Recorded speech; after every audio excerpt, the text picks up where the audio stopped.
법은 이성을 가진 질서다. 고대 철학자 아리스토텔레스의 말입니다. 지금 암호화폐 시장에서는 이성도 질서도 법도 없는 상황이에요.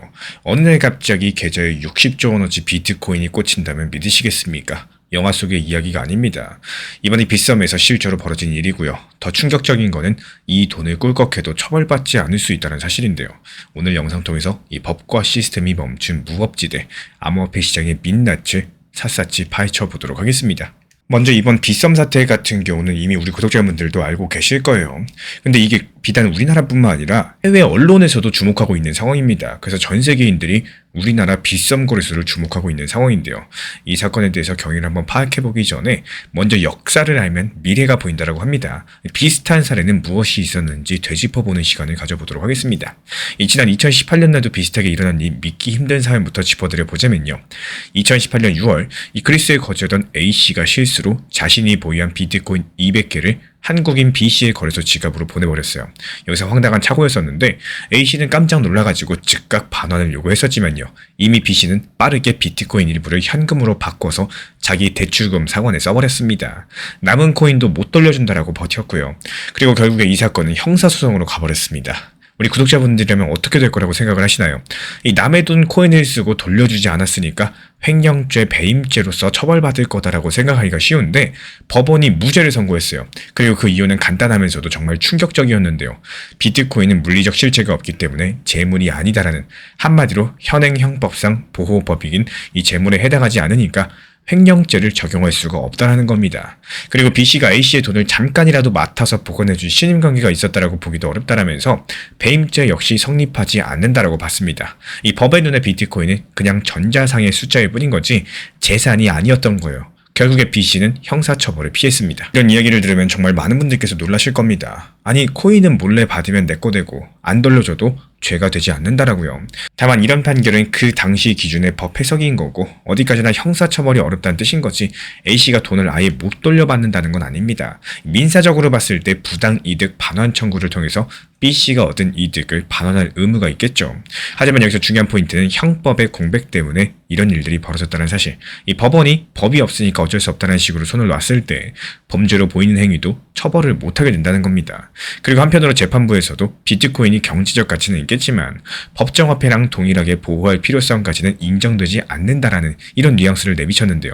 한마디로 법과 제도가 현실을 따라가지 못한 사례였던 거고 이 법의 테두리 밖에 놓인 코인이 만들어낸 허점이었던 거죠. 그리고 이번에 최근에 며칠 전에 벌어진 뜨거운 뉴스로 넘어가자면요. 국내 2위 암호화폐 거래소인 빗썸에서 벌어진 사상 초유의 사건입니다. 이 사건의 발달은 빗썸이 이용자 대상 이벤트 보상으로 1인당 몇천 원 상당의 랜덤 쿠폰을 지급하려고 했던 건데요. 직원이 여기서 실수로 지급 단위를 원이 아니라 비트코인으로 입력을 해버린 겁니다.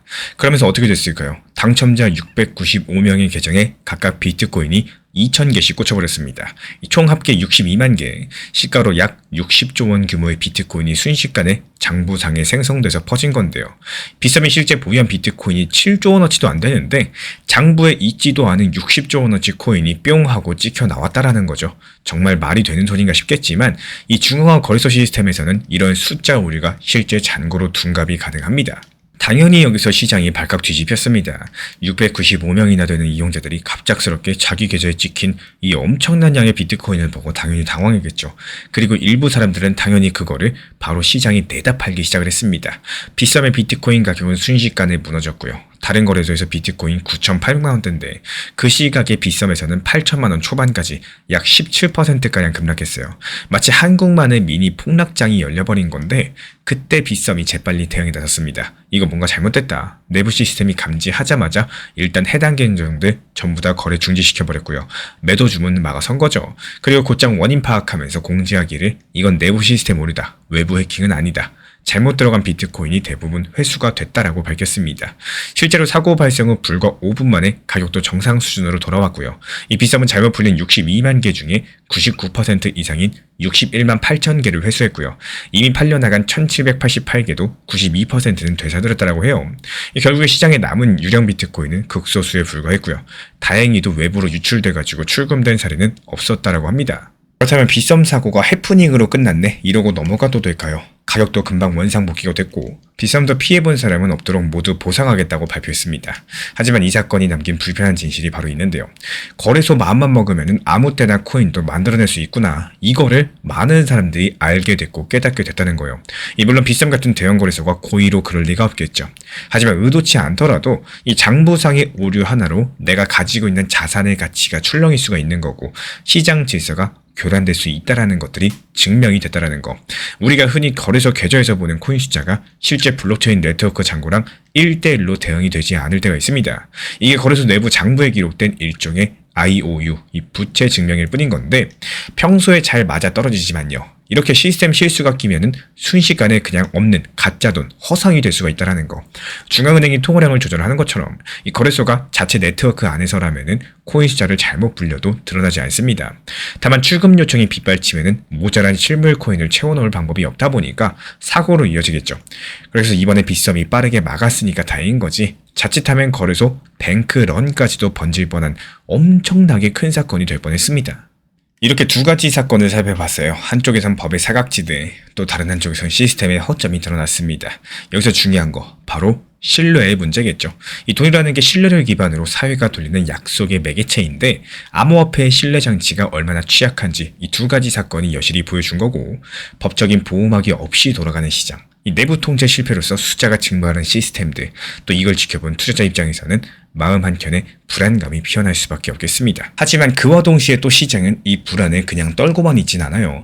놀랍게도 가격이 급락하고 나서 다시 안정을 찾았고 글로벌 시장은 비교적 차분했습니다. 어떻게 이런 상반된 모습이 나올 수가 있었을까요? 이 신뢰가 깨질 만한 사건인데 정작 시장은 빠르게 평정을 되찾은 겁니다. 그리고 여기에는 거시경제 흐름이랑 시장 자금의 위치 선정이라는 배경들이 깔려 있었다라는 거.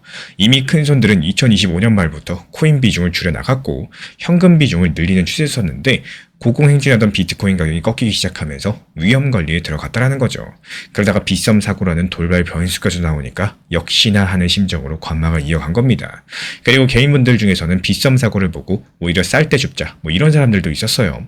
남들이 두려워할 때 욕심을 내라는 격언이 있는 것처럼 실제 온체인 데이터를 봤을 때 최근 며칠 사이 큰손 지갑에서 작은 지갑으로 이 비트코인이 이동하는 흐름이 뚜렷했습니다. 고래들은 파는데 일반 개인들은 조금씩 사고 있는 모양새예요. 이런 것들이 시장 심리가 두 갈래로 나뉘었다. 이런 것들을 의미하고 있는데 제도 미비로 인해서 신뢰가 흔들린다라고 보는 쪽, 그리고 일시적인 이벤트일 뿐인 기회라고 보는 쪽이 공존하는 거죠. 이렇게 모순된 움직임들이 암호화폐 시장이 아직 성숙하는 과정에 있다는 것들을 보여주고 있습니다. 한편에서는 취약한 신뢰 때문에 흔들리고 있지만요. 또 다른 한편에서는 그 틈에서도 이득을 찾았겠다는 역동성이 있다는 거. 그래서 중요한 건 이번 사태의 파급 효과가 어느 정도인지 보는 거겠죠. 지금 당장 효과는 가격 변동이랑 개별 투자자의 손익입니다. 하지만 2차 파급 효과로서 이 규제 당국의 대응이 빠르게 나타날 수가 있는 건데 실제로 금융당국은 이번에 빗썸 사고 직후에 긴급 점검회의를 열었고 재발 방지 대책까지도 논의를 했습니다. 국회나 정부 차원에서 거래소 내부 통제를 강화해라, 이런 압박까지도 거세질 전망인데요. 최악의 경우에는 투자자 보호 명목으로서 거래소 이용을 제한을 하거나 새로운 규제를 도입할 수도 있겠습니다.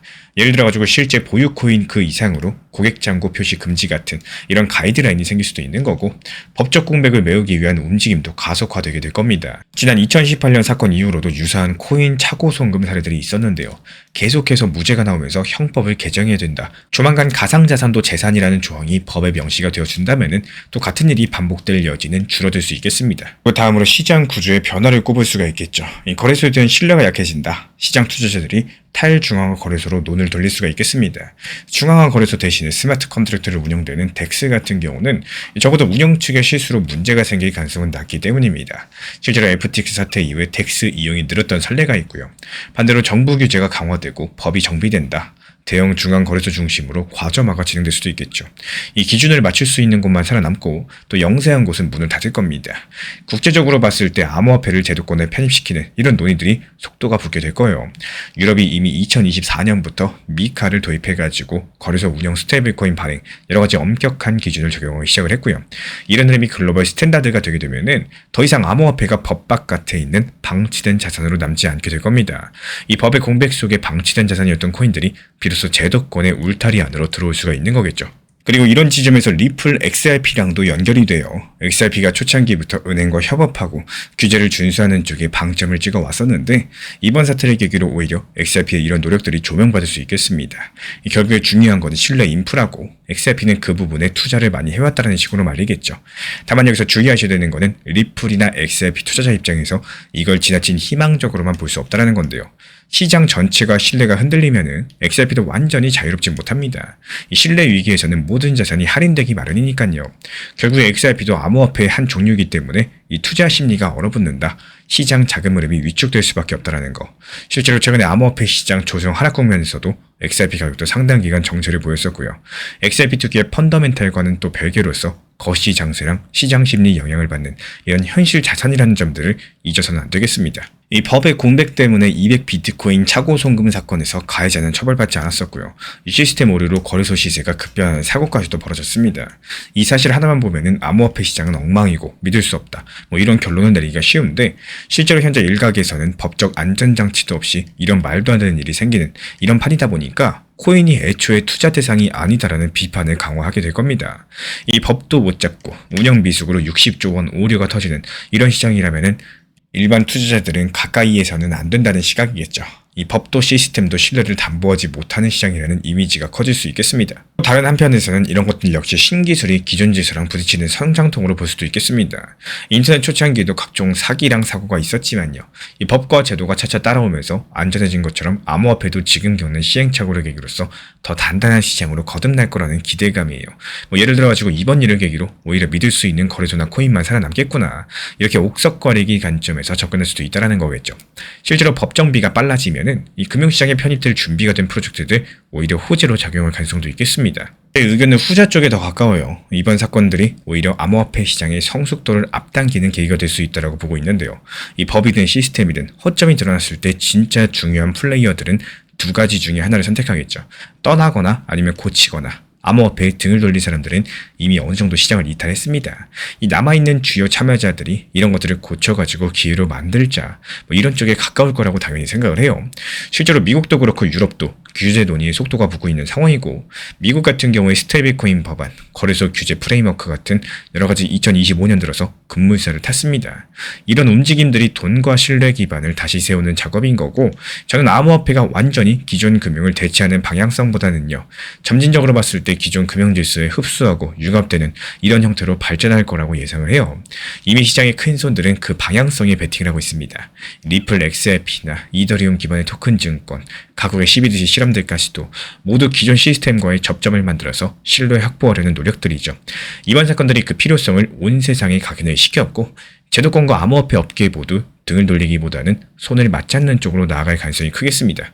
장기 투자를 한다고 해놓고 하락을 두려워하면 스스로 자기 기회를 부정하는 것과 다름이 없습니다.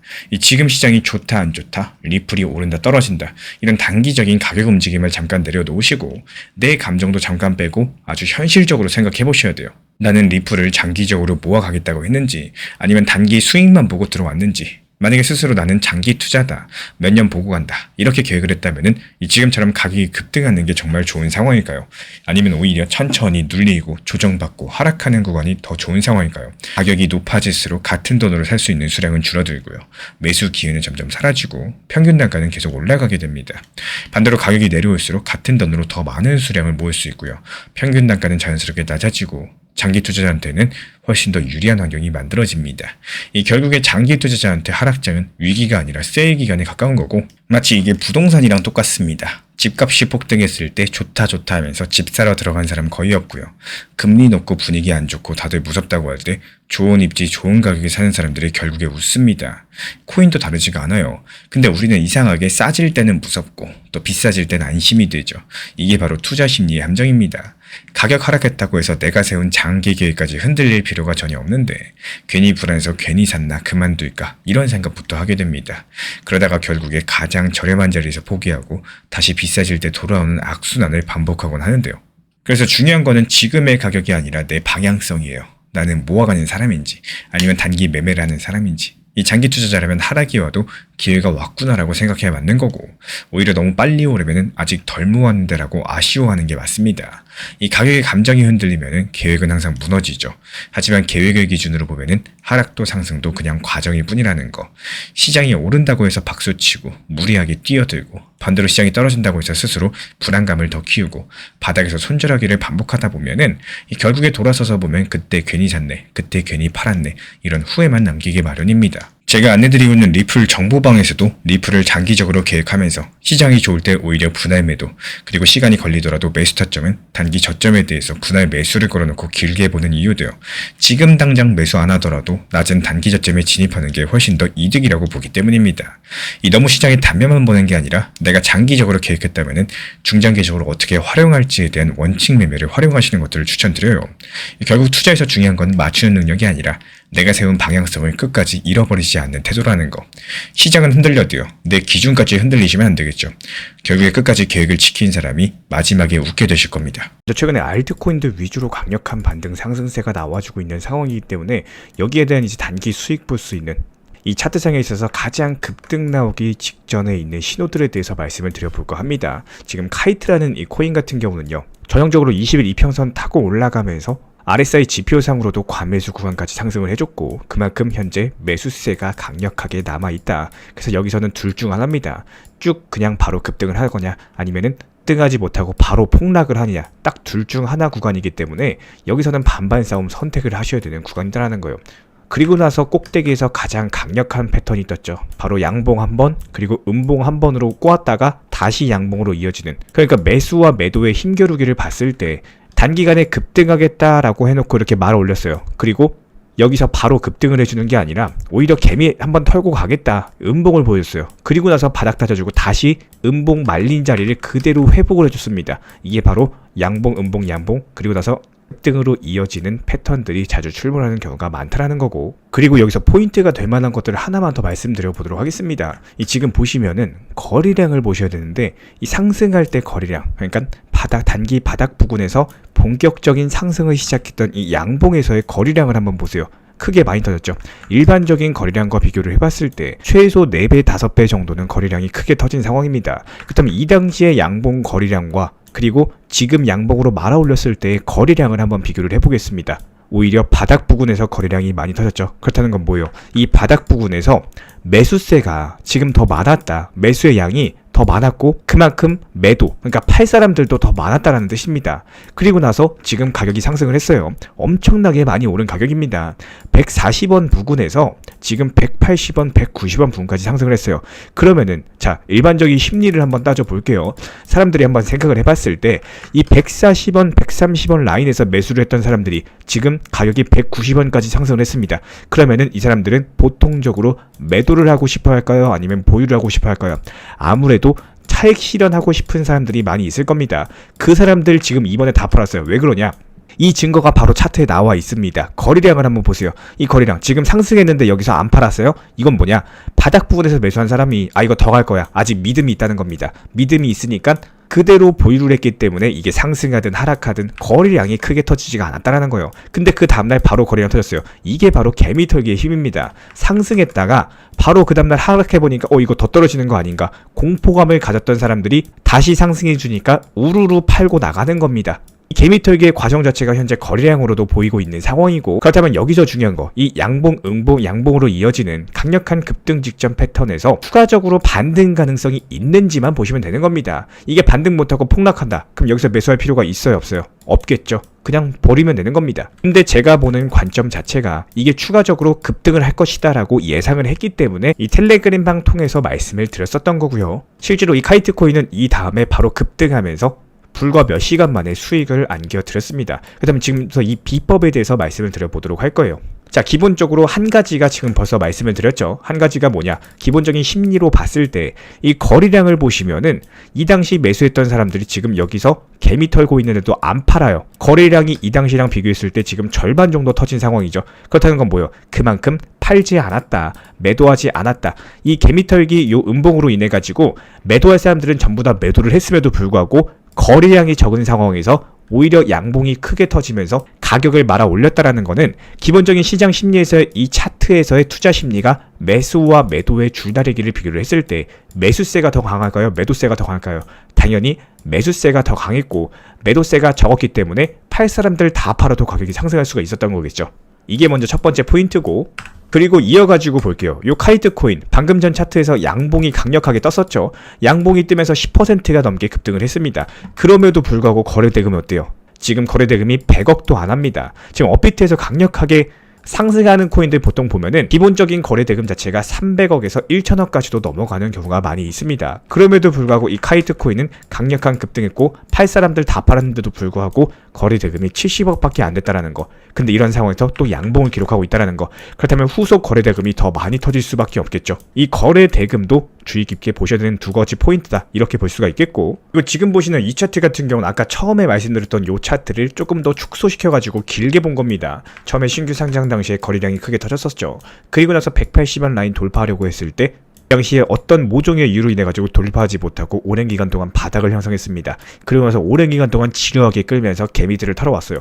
그리고 나서 다시 반등 주는데 여기서 요때 이 180원, 190원 라인에서 물려있던 사람들 다시 지금 본전 온 상황입니다. 여기서 팔고 싶을까요? 아니면 팔기 싫을까요? 이 투자 심리상으로 봤을 때는 반반이겠죠. 매도할 사람들은 전부 다 매도했을 테고, 아 나는 이거 기다린 게 있는데 조금 더 기다려가지고 더 크게 먹고 나오겠다, 뭐 이런 생각을 가진 사람들도 많이 있을 겁니다. 하지만 여기서 거래량을 봤을 때 이 당시에 지금 가지고 있던 사람들, 요 당시 그리고 거래량 여기에 대해서 절반도 안 터진 상황입니다. 이건 무슨 말이냐? 본전 왔는데 팔아요 안 팔아요? 매도세가 지금 보였던 사람들이, 여기서 물려있던 사람들이 지금 팔지 않는다라는 것들이 이미 거래량으로서도 확인이 된 상황이죠. 이유가 뭐냐? 일단 거래량 자체가 같은 라인 자리까지 왔는데 기본적인 거래량이 아주 극소수로 터진 상황이고, 이렇게 거래량이 적게 터졌는데도 가격이 반등을 하고 미털기 음봉이 있었음에도 불구하고 종목 자체가 10% 넘게 급등을 한다. 이거는 그만큼 매도할 사람들은 다 팔았고 약간의 적은 매수세만으로도 가격 자체가 쉽게 반등할 수 있는 이런 종목 구조가 형성이 되어 있다, 이렇게 볼 수가 있다라는 겁니다. 그리고 이렇게 차트까지 전부 다 공부를 해놓으셨으면은 그 다음에 호가창을 보셔야 돼요. 그냥 단순하게 이렇게 호가창 숫자만 보는 거는 전혀 의미가 없습니다. 우리가 차트상에 뭘 확인했죠? 방금 매도세가 적다라는 것들을 확인했죠. 이 차트의 기본적인 투자 심리를 봤을 때 매도세가 지금 적은 상황이고 보유하고 싶은 심리가 강력하다라는 것들을 차트상으로 확인했습니다. 그런데 지금 호가창 어때요? 가짜 매도세들이 많이 쌓여있는 상황이죠. 여기서 만약에 내가 본전이 왔다라면은 팔 사람들 심리가 어떨까요? 보통 이게 186원에 팔든 185원에 팔든 급하게 팔려고 하는 매도세가 많아야지 가격이 상승을 하지 못하고 떨어지는데, 이렇게 그냥 가짜로 걸어놨다라는 건 이건 뭐예요? 그냥 이게 186원 가면은 또 이거 위에다 올려놓고 189원, 190원 이런 식으로 그냥 가짜로 올려놓는 매물들이 많이 존재한다라는 게 호가창으로도 확인이 됐고, 반면에 종목이 10%씩 이렇게 급등하고 있다라는 건 뭐예요? 그만큼 비싼 값에, 지금 만약에 185원이면은 나는 186원에라도 사겠다, 이런 식으로 1원 1원 조금 더 비싼 값에 사고자 하고 싶은 이런 매수세가 많이 존재한다는 뜻이겠죠. 그리고 실제로 그 다음날 어떻습니까? 180원, 190원 라인에서 210원, 220원, 그리고 240원 라인까지도 넘볼 정도로 하루 만에 20% 정도가 급등을 한 상황입니다. 그래서 지금 윗골이 달고 조금 밀렸는데 그래도 14% 정도 급등한 상황이죠.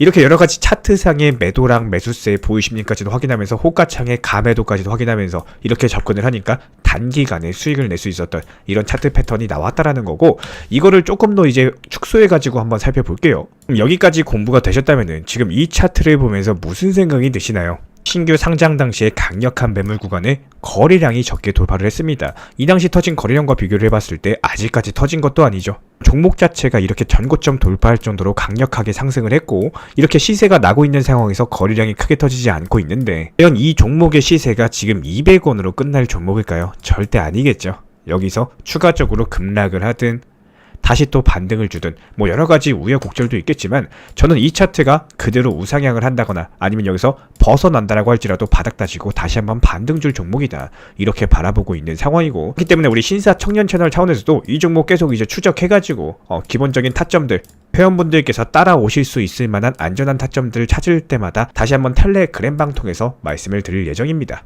실제로 이번에 신사 단기 종합방 통해가지고 카이트에 대해서 말씀을 드렸었고 멋지게 수익까지 나면서 마무리가 된 종목이죠. 다시 한번 또 타점 나왔을 때 그때 또 진입하도록 하겠습니다. 최근에 시장이 너무 답답하다 보니까 정보방 입장에 대해서 문의 주시는 분들께서 많아지셨어요.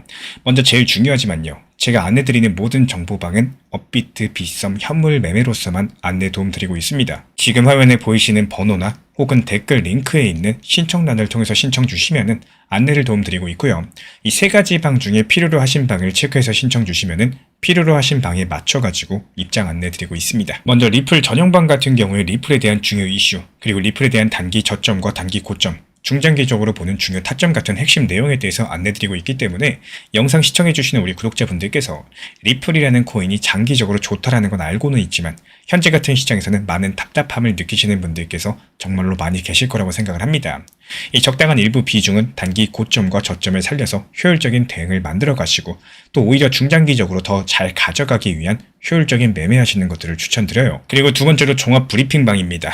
장기적으로 보기에 좋은 코인들과 현재 시장 흐름에 대한 중요 시장 이슈들, 브리핑 내용이나 리플에 대한 방향성, 락업 해제 일정과 여기에 따른 움직임들에 대해서 안내드리는 종합적인 방이다. 이렇게 생각해 주시면 되겠습니다. 그리고 마지막으로 단기 종합방 같은 경우는 말 그대로 단기 종목들에 대한 타점을 안내드리고 있는 방입니다. 이 단기 종목은 말 그대로 단기 종목답게 접근을 하셔야 되는데 욕심으로 인해서 타점을 너무 높게 잡아가지고 수익 실현을 못하거나 아니면 눈치 보기 매매를 하다가 이렇게 수익 실현의 기회를 놓치셨던 기억이 있으신 분들 지금 시장에서 정말 많은 상황인데요. 항상 비중 조절이 중요하고요. 매수와 동시에 목표 타점을 걸어 놓으면서 현실적으로 봤을 때 내 것으로 만들어서 마침표까지 잘 찍는 게 단기 매매의 핵심이다 생각을 해요.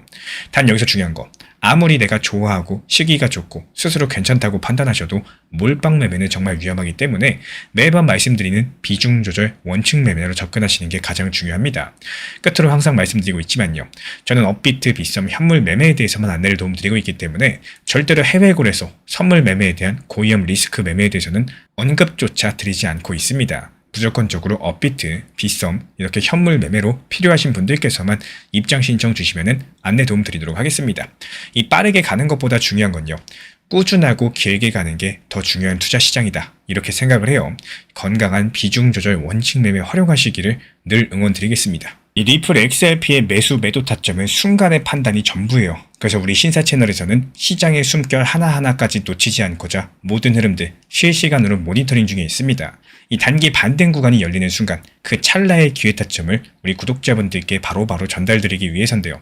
우리 신사 채널을 이미 구독해주신 분들 중에서 실시간 커뮤니티방 참여를 원하신다면 지금 보이시는 번호로 문자 남겨주시면 되겠습니다.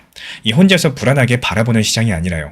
함께 흐름을 읽고 움직이는 경험들을 선사해 드리도록 하겠습니다. 제가 안내해드리고 있는 코인 신사 채널 멤버십 전용방에 대해서 짧게 설명드려 보도록 하겠습니다. 리플, 암호화폐 시장에 대한 중요한 이슈, 그리고 브리핑이나 시장의 흐름에 대한 전문적인 분석 내용 설명과 함께 차트상의 기술적 분석, 온체인 지표와 투자 심리에 대한 내용들을 같이 안내 도움 드리고 있고 가장 중요한 투자 심리를 컨트롤하기 위해서 포트폴리오의 구성에 대한 노하우, 투자 심리 컨트롤에 대한 내용도 같이 안내 드리고 있습니다. 코인 신사 스터디 멤버십 가입하신 분들께서는 아래 번호 혹은 신청 링크 통해서 남겨주시면 제가 연락드리고 있고 안내 설명과 함께 신사 채널 리플 전용 멤버십 방에도 입장 안내 설명드리고 있습니다. 제가 안내해드리고 있는 코인 신사 채널 멤버십 전용방에 대해서 짧게 설명드려 보도록 하겠습니다. 리플, 암호화폐 시장에 대한 중요한 이슈, 그리고 브리핑이나 시장의 흐름에 대한 전문적인 분석 내용 설명과 함께 차트상의 기술적 분석, 온체인 지표와 투자 심리에 대한 내용들을 같이 안내 도움 드리고 있고 가장 중요한 투자 심리를 컨트롤하기 위해서 포트폴리오의 구성에 대한 노하우, 투자 심리 컨트롤에 대한 내용도 같이 안내 드리고 있습니다. 코인 신사 스터디 멤버십 가입하신 분들께서는 아래 번호 혹은 신청 링크 통해서 남겨주시면 제가 연락드리고 있고 안내 설명과 함께 신사 채널 리플 전용 멤버십 방에도 입장 안내 설명드리고 있습니다.